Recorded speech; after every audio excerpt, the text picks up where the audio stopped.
రాజునైన ప్రసంగి పలికిన మాటలు వ్యర్థము వ్యర్థమని ప్రసంగి చెప్తున్నాడు.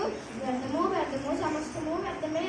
సూర్యుడి కింద నల్లు పరుచున్న పాటు ఉండటం వలన వారు కలుగుతున్న లాభమేమి? కానీ వెంబడతనం గతించిపోతున్నది. భూమి ఒకటే ఎల్లప్పుడూ నిలిచినది. సూర్యుడు ఉదయించును, సూర్యుడు అస్తమించును. తాను ఉదయించిన స్థలము మరలా చేరటొక్కలు పన్ను.